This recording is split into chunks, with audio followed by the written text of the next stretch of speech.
Hi, I'm Laura Coyle, and in this video, we're going to talk about compound shapes in Adobe Illustrator.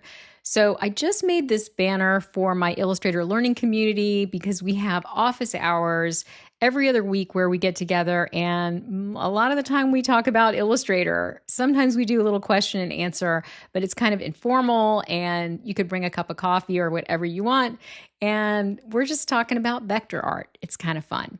So I used a compound shape to make this speech bubble here, and I want to show you how I did this because it's a really great trick for making shapes a little bit easier to edit in Illustrator. So I'm going to move over here to where I have the vector art, and let's just work with this.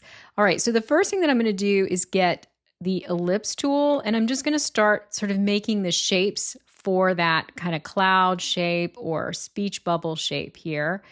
And let's see if we like that right there.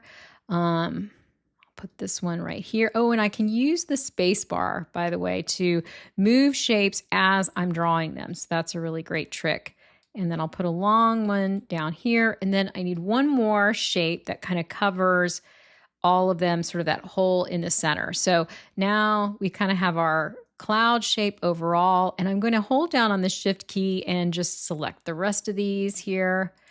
And let me go ahead and nudge these just to make sure I got all of them. Okay, good. So now we'll go over to the Pathfinder to make the compound shape. So compound shapes are available with these shape modes here. And so if you hover over Unite here, you'll find the tooltip that reminds you how to do it.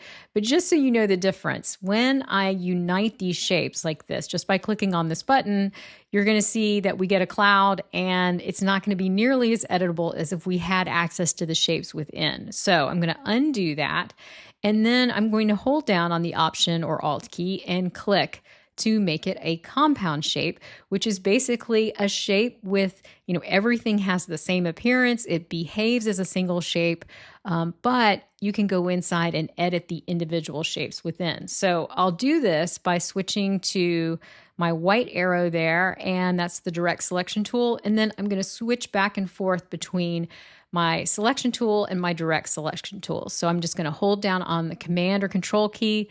That flips me back to the black arrow, and I can go about adjusting. So use the white arrow to pick which shape, and then use the black arrow to get those bounding box handles, and you can then start to change the shape in a really simple way. That's why I like working this way.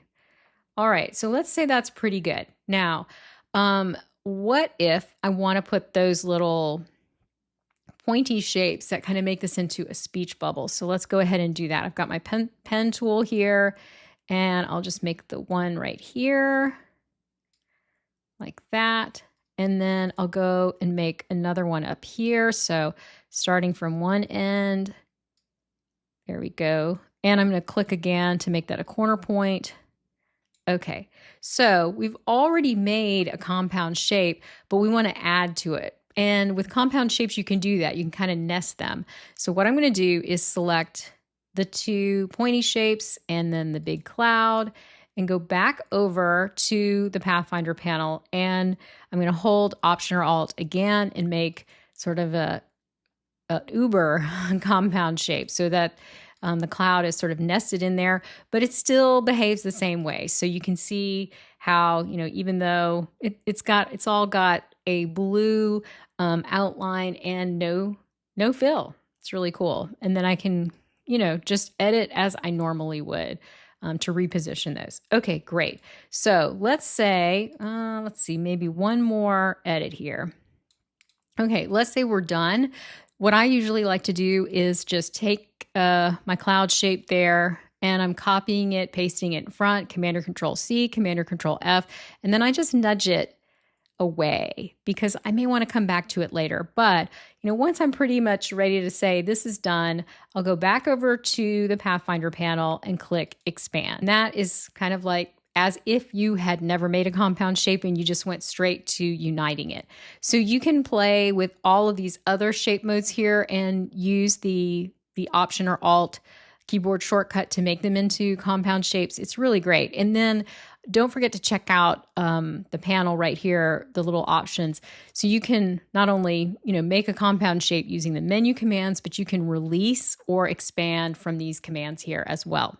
All right. Well, I hope that was a helpful tip for you.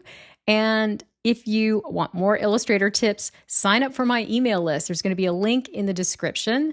And you might want to check out my Illustrator learning community. You can find out more about it on lauracoylecreative.com. That's my website. And thank you so much for watching.